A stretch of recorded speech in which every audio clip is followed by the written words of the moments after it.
What's up, guys? Welcome to an edition of Market Marauders. Beating the market, one trade at a time. If you're new to Market Marauders, it's an investment channel. It helps you find the best deals in the market. If that's something you're interested in, make sure you smash the subscribe button down below. Like, comment, and share.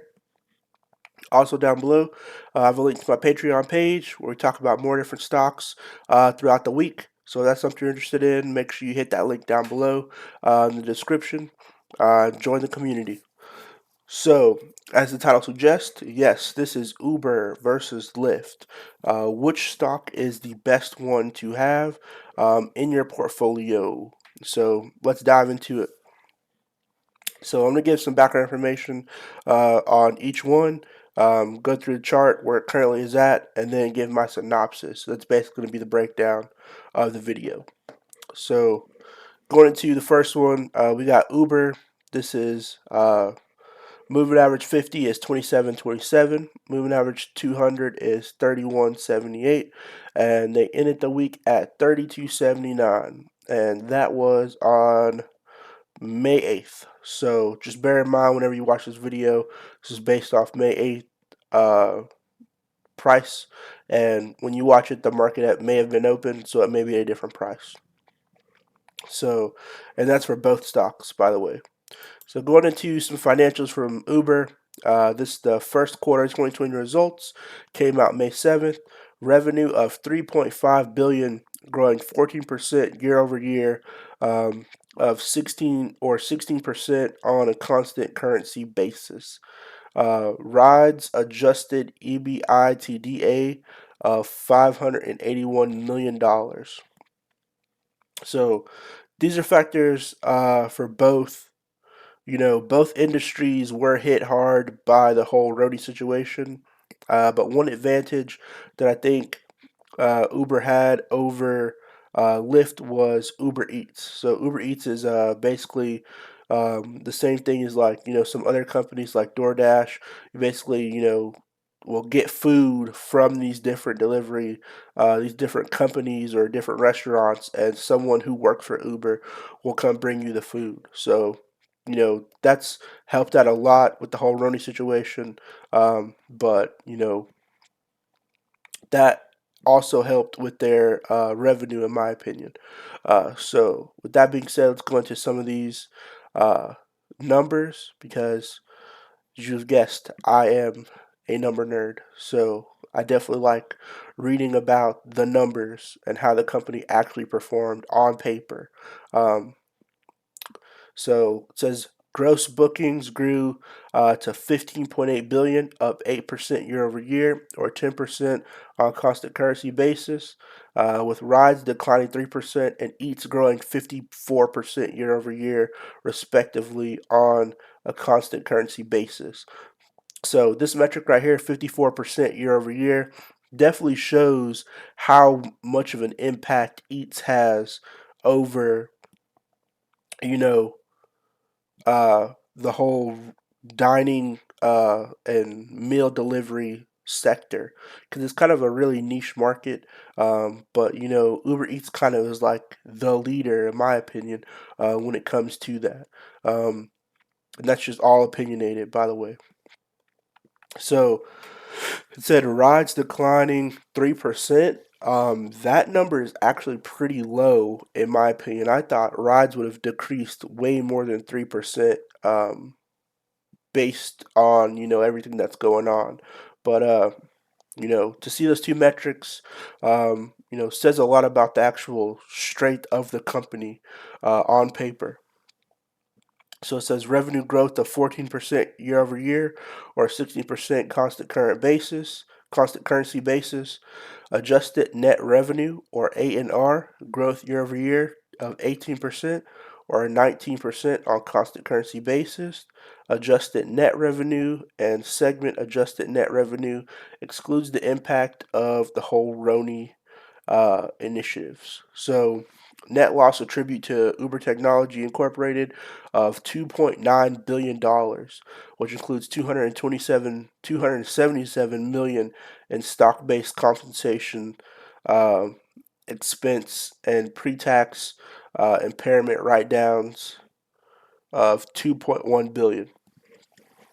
So it says net loss attribute to Uber Technologies, excluding the M and parent write-downs. Net tax benefit would have been 1.1 billion. So rides adjusted EBITDA delivered 581 million in profit, up 389 million year over year. That's crazy. And down 161 million quarter over quarter. 23.5% margin percentage of ANR.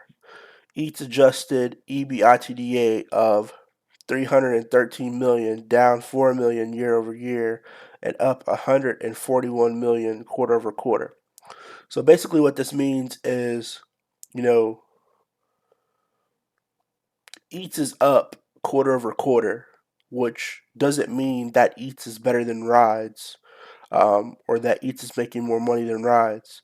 It just basically means that, in the long run, Rides is making more money, because if you look at this metric, it shows that um, they were down 4 million in Eats year over year, but up 148 million quarter over quarter, which means that number wouldn't have existed without the Roni situation. So just bear that in mind. This is not a normal metric. So, somebody reading that may say, well, Eats is, done really good, and they're up 148 million dollars. That's not like a consistent thing. That's just because of the whole Roni situation. If the Roni situation didn't happen, then Eats would not be, that high. So I wouldn't, say, oh, they're better because, they got Eats, and, they're the Eats section alone is just up 148 million. No, it's like an anomaly. Nobody expected the Roni to happen, and nobody expected that Eats would be able to make money off of the Roni. So the one metric that I think is important is to show that this is up. So the ride section alone delivered 581 million in profit, which is up 389 million year over year. So that to me is showing, 1 year it was 389, then another year it's 581, which to me shows that the company itself is growing, because the rides is the basis of the company. See what I'm saying? So that to me shows that that's a pretty good metric and they're moving in the right direction. Going back to some more numbers, adjusted EBITDA of 612 million, up 257 million year over year, and up 3 million quarter over quarter. Unrestricted cash equivalencies of short-term investments were 9.0 billion. The Roni Response Initiative impact GAAP revenue of 19 million, an impact of GAAP cost revenue of 5 million. So, you know, they're not doing that bad, in my opinion, revenue wise. Um, you know, where, Eats kind of, went down uh, year over year, but it went up quarter over quarter. So it kind of, leveled itself out, in my opinion. But Rides, was very profitable. So, you know, that's number one. So let's jump into Lyft and look at some of their numbers. So going into Lyft, ticker sign LYFT Incorporated. Uh, moving average 50 is 28.80. Moving average 200 is 42.38. They ended the week at 32.73. So in between their moving average 50 and their moving average 200. So going into some information on them. We can see first quarter revenue grew to 955.7 million, up 23% year over year. Ended quarter with 2.7 billion of unrestricted cash and cash equivalent and short-term investment. So reading some stuff on them, I'm just going to read these bullet points. Lyft reported quarter one revenue of 955.7 million versus 776 million in the first quarter of 2019, an increase of 23% year over year. A net loss of Q1 2020 was 398.1 million versus a net loss of 1.1 billion the same year. So they've basically, decreased their burn rate.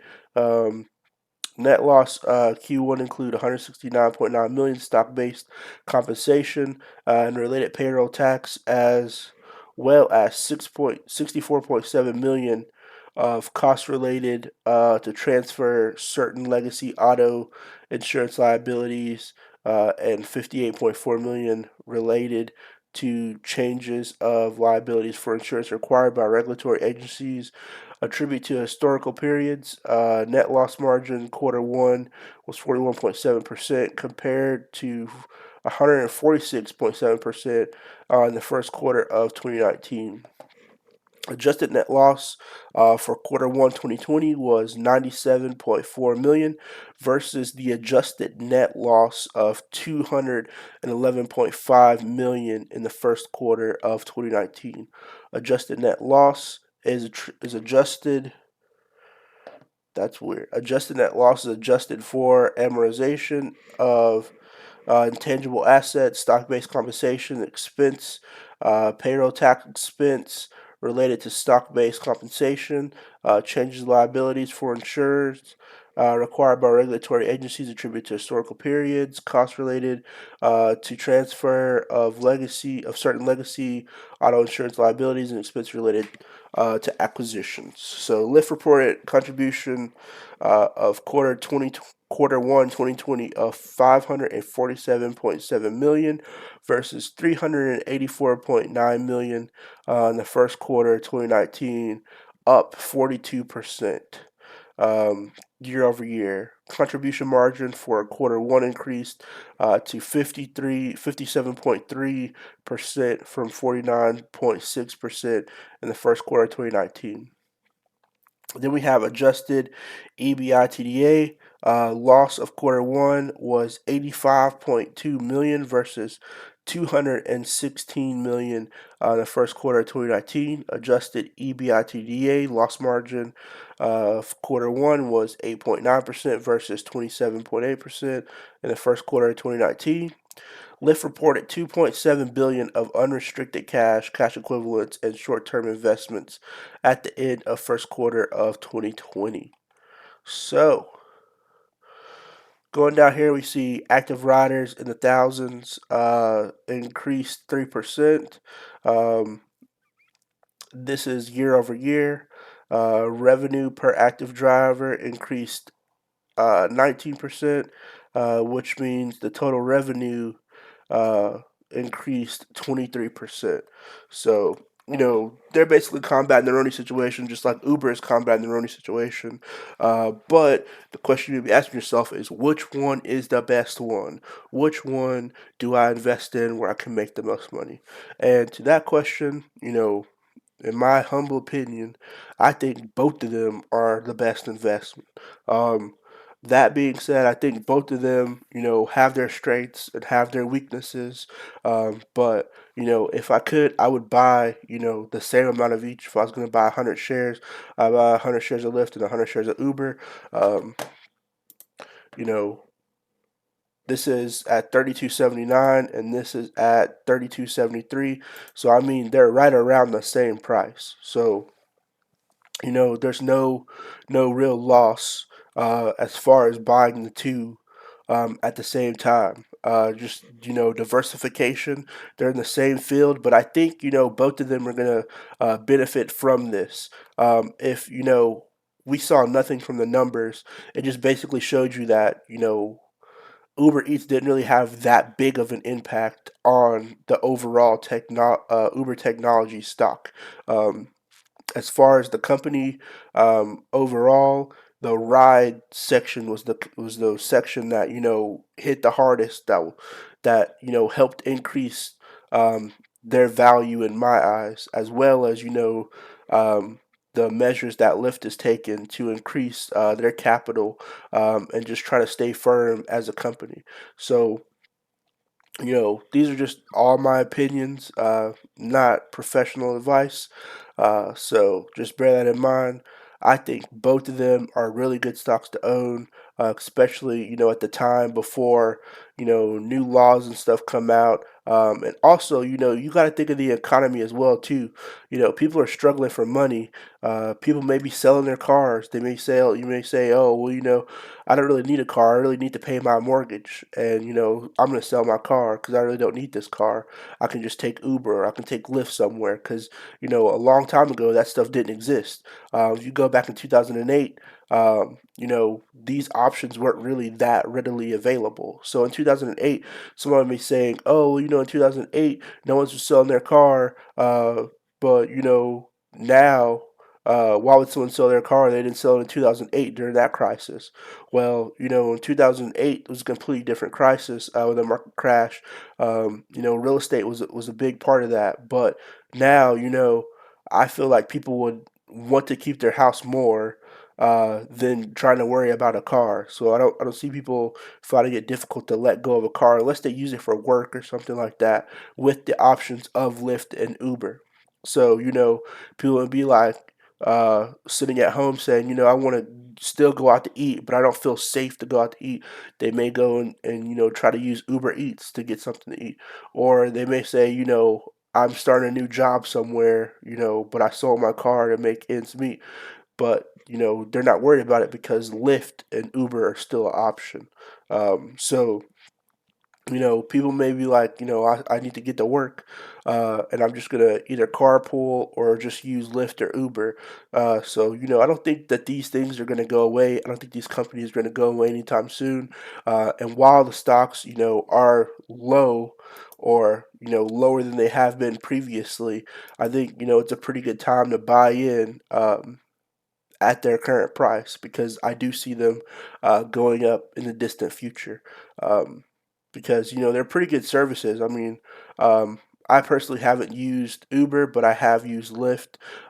So they're the same thing, but I it was just you know the app that I chose to download. No personal preference on one or the other, but from an investment standpoint, I think they're both pretty good picks at the time. So drop a comment down below. Tell me which one you think is better, or do you think another company is better? You think another company is coming out there that will be better than both of these companies? Or do you think Uber is better than Lyft? Or do you think Lyft is better than Uber? So drop a comment down below, smash that subscribe button, like, comment, share. I'll see you guys next time. Peace.